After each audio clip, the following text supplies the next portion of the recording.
Hey guys, today what I'm focusing on is taking a better peek at the condition of my heads. So what I'm going to be starting to do is first strip off the air cleaner, the intake manifold, and valve covers so I can take a look at the condition.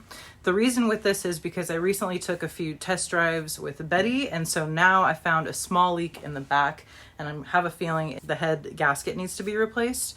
It could be potentially more, so I want to take a look at the heads, see if I need to replace those or if I can clean those up a bit and just reinstall before I get my new project, which is going to be installing a new camshaft, rocker arms, and push rods. So hopefully I'll be purchasing that soon. In the meantime, I'm going to focus on getting this all dialed in so that when I get those parts, it's an easy installment from there. So let's go ahead and get started and take everything off. Step one is going to be flushing all the radiator fluid out, so I'm going to be draining that into a bucket underneath the car.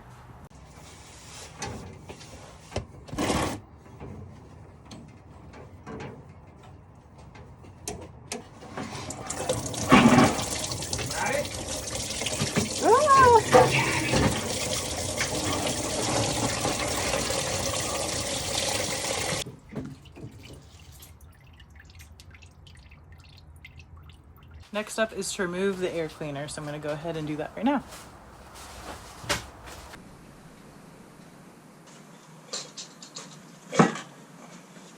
Next up is removing all of the wires.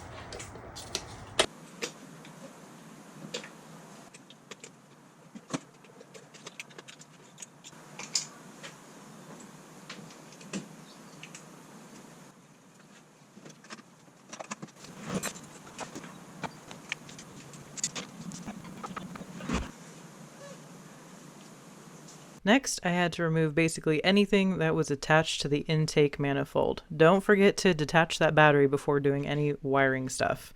Now, removing a lot of hoses off of this intake manifold, then wrapping up with removing that radiator hose. Now, let's get a closer look. This is the next hose that I'm going to remove. That thing was pretty difficult. It's in a tight spot. And then I was on to removing the valve covers. Valve covers, pretty easy to remove, no problem there. And then next up was separating the intake manifold from the rest of the block. This part took a while. I had recently installed this, so the adhesive was definitely doing its job. This thing was pretty heavy too. Next, it was on to removing the heads.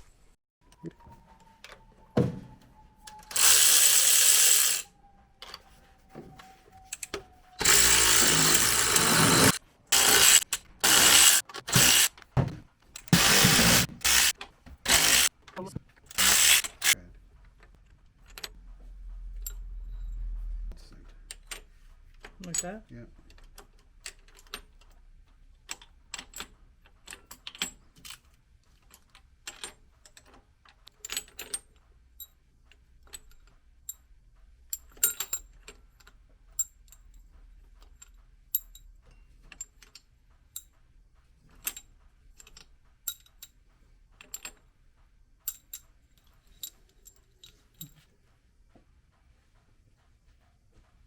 Finish removing all of the bolts and nuts from the exhaust manifold, so I'm going to remove that right now.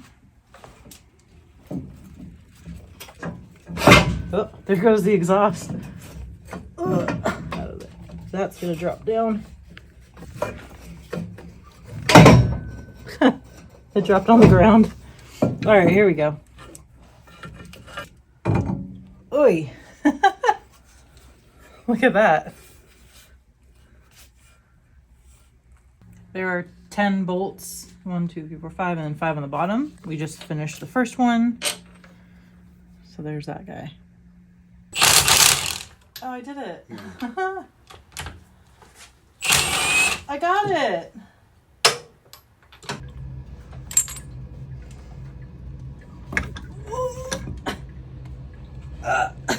So we removed the intake manifold, removed the driver's side head and the exhaust manifold, and come to look at it, it's probably needing a full engine rebuild at this point. As you can see, that last cylinder is pretty pitted.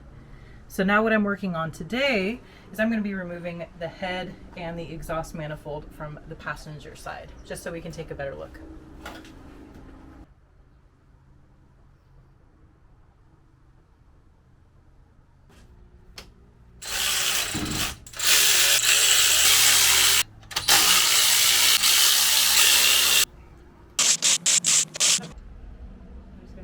finish taking those guys off.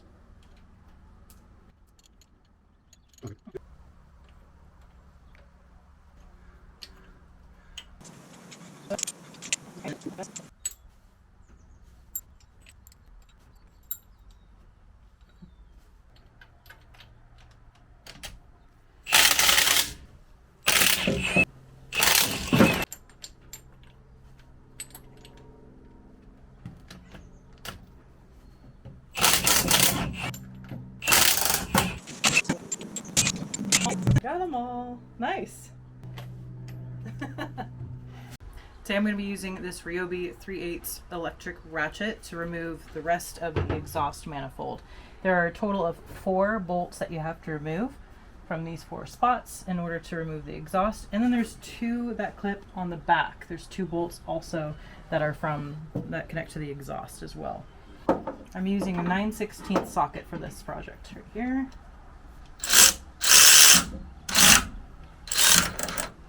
We're doing these on the bottom.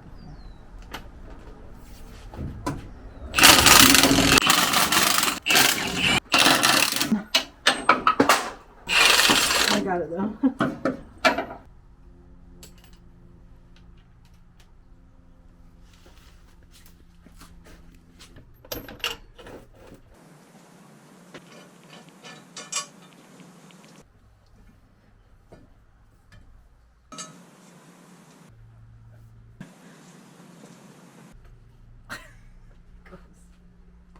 Is it draining into the little pan? Yep. We're going to talk about one of the things that we had to put in there.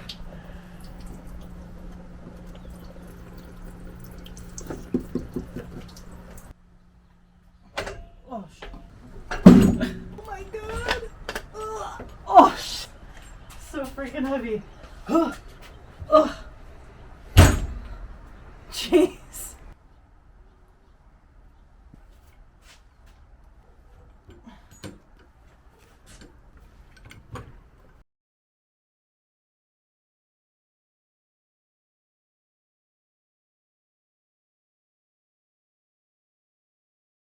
Look at how bad that last one is. This? That is caked. The carbon's like, I don't know what was going on in there. 3A, 289. C80E, maybe, yeah.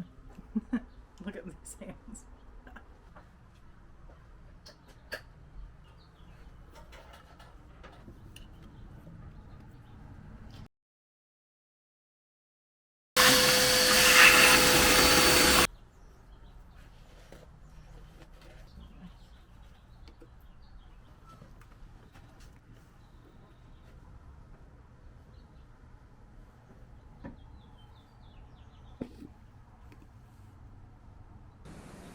What started off as a basic head gasket replacement turned into a full-blown engine rebuild.